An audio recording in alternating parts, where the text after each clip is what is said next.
How's it hanging, everyone? This is Andrew over at We the Nerdy again for another round of quick time reviews. Now, if you're new to this series, it's simple. What I'm going to be talking about is what I've played so far, the games that I played the last week, and I rate them on a buy, wait, or don't buy scale. Now again, these are not full reviews of games, this is just of what I've been playing so far. So, what we're going to start out with first is the Lawbreakers Beta that just was released this past weekend. Now, I gotta say, I am enjoying Lawbreakers quite a bit. I felt like it's a bit better and not as nearly polished, but a lot better and more fun than when I played of Overwatch. And I did put some decent amount of time into Overwatch. Now, because this is a beta, it's going to be hard for me to really give it a buy or don't buy, so I am going to put it at a wait for right now. But I definitely did like what I played. I did like the balancing aspects a little bit more. Oh, excuse me. And I just do think that for $30 for a online-only part of the game, I think it's going to be well worth it. But time will tell, and we'll get our hands on the final review copy next week, and we'll have a full review up on the site by then. I probably will also have another quick time review of this in the future, but we'll see how that goes. Now, moving on to another game that was released last week, we're doing Supergiant's latest game, Pyre. Now, if you don't remember who Supergiant is, that's the guys that did Bastion and Transistor, and this is definitely their weirdest game. It's hard to really kind of describe it any other way, other than it's like a Dangonranpa game, like the visual novel style, mixed with like a RPG in terms of choices and leveling up, and then a weird like arcade basketball game like a NBA Street or an NBA Jam or kind of one of those games. And if you're not really into those kind of games, I'd still say give this a try, because for $20 it's actually a really compelling game.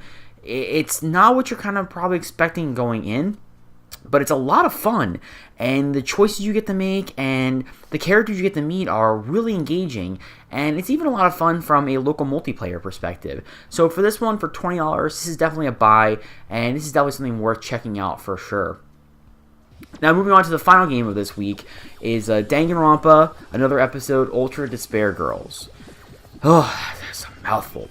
Where's the elevator? She said, lols, or he said. I'm not biased. But what that game is it's a side story to the main Danganronpa series that has appeared currently on the PS Vita and PS4. It is basically a liaison between Danganronpa 1 and Danganronpa 2. And it's not like the other two Danganronpa games where they were both visual novels. This is actually a third-person action game with a little bit of a puzzle element to it. And you're not necessarily playing as any of the main protagonists in the game that from Danganronpa 1 or 2, but you are seeing kind of influences here and there from those games. And basically you're facing a bunch of robotic teddy bears called Monokumas.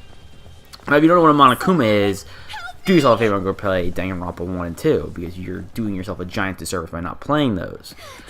Basically, this game was a port of the PS Vita version, and while I've never played the PS Vita version, this game does run fairly smooth. Graphics aren't amazing, but no, it's not what you expect from a PS Vita up-res port, and it's still a lot of fun.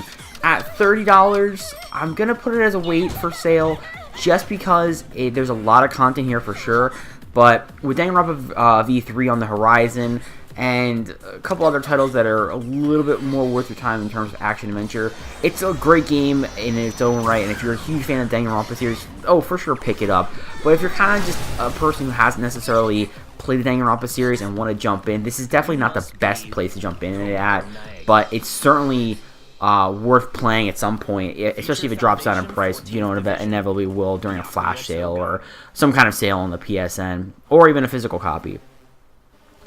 Well, that does it for this week's QuickTime Reviews. I know this is a quicker version than what we had the last couple of weeks, but you know, games aren't. I'm not playing as many games. There's just not as many to come out.